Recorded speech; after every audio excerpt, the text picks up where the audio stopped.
what would you say to pastors who think, well, why would you stop short of trying to get them to self-help or try to get them to, when you could go even further with them, not just only deal with the symptoms and those things, but just actually then provide them a faith that is bigger if you're than a them. pastor, you probably should ask that question. I mean, the issue in a situation like that is that you have to govern your response to the person in accordance with that person.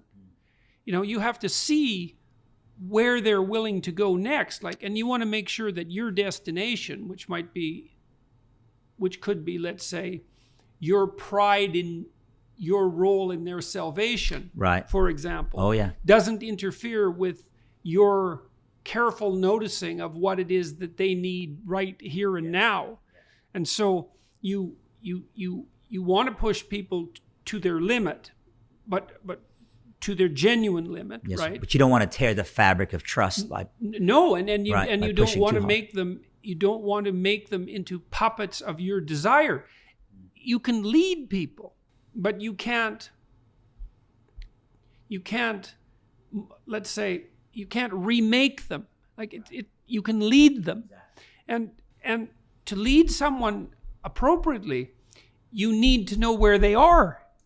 And that means you have to pay attention. And I would say, well, for some people, the religious approach initially might be the right one. There's some evidence for that, for example, in the treatment of alcoholism. I mean, the alcoholism literature indicates quite clearly that perhaps the only effective known treatment for alcoholism is actually religious conversion. I mean, sometimes people stop of their own accord, and we don't exactly understand why, but religious conversion actually seems to be quite effective, and it isn't clear why. The 12-step people capitalize on that, and there hasn't been good scientific studies of the effectiveness of the 12-step program because it's hard to do controlled studies.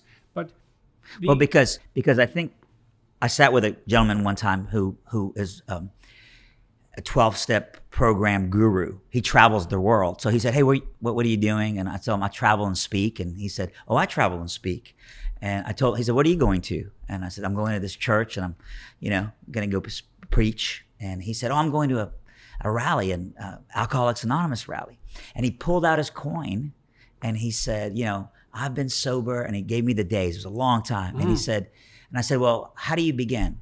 I said, he asked me, I'm sorry, he said, how do you begin? I said, I always begin with the word. I always open up the Bible to make sure I'm not, that's the foundation of anything I have to say. Yeah. People ultimately don't need my opinion. They need the truth. And he said, I always begin with the same, because it's interesting. He said, I always begin with, hi, my name is, and I am an alcoholic. He said, because we believe once an alcoholic, always an alcoholic. Right. And I said, you haven't taken a drink in 1,100 days or whatever. Yeah. He said, yeah. He said, I teach people. He said, but we believe one. I said, that's the difference for us. We as believers believe I once was lost, but now I'm found. I once was Saul, but now I'm Paul. I once was an alcoholic, but now I have a new identity.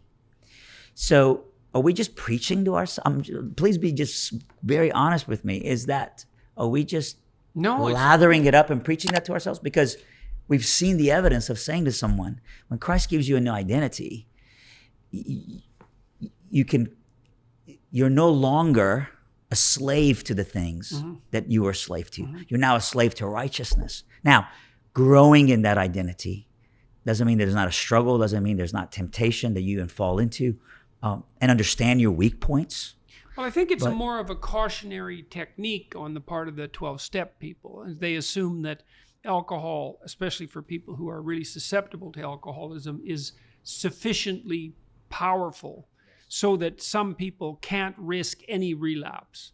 And I think that's true with alcohol. It's a very dangerous drug, and I think that is true for a minority of people. There are studies of alcoholic recovery where the people learn to drink moderately. And there's been a huge debate in the alcoholism treatment literature about whether total abstinence or modified drinking is more effective. And I haven't looked at that literature for a long time. It's been decades, I would say. But the last time I did look, the argument still hadn't been settled. But it's quite clear that for some people, alcohol is so dangerous that it's safer for them to assume that they don't have the wherewithal to make a single error. But remember, they're talking about something that's a fairly focal part of their life, right? They say, well, I have this one overwhelming temptation and I have to treat it with tremendous respect.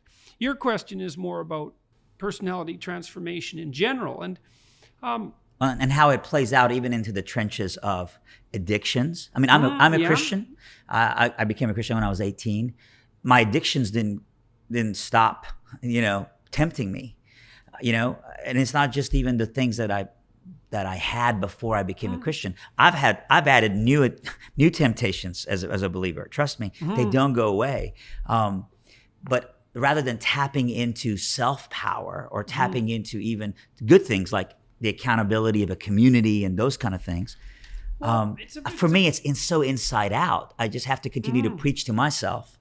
Well, it's a funny I'm issue, acting in contradiction to my new identity when I succumb to it. And I do succumb to it sometimes. But when I do, I have to tell myself, I just acted in contradiction to my new identity, not as a compliment to my new identity.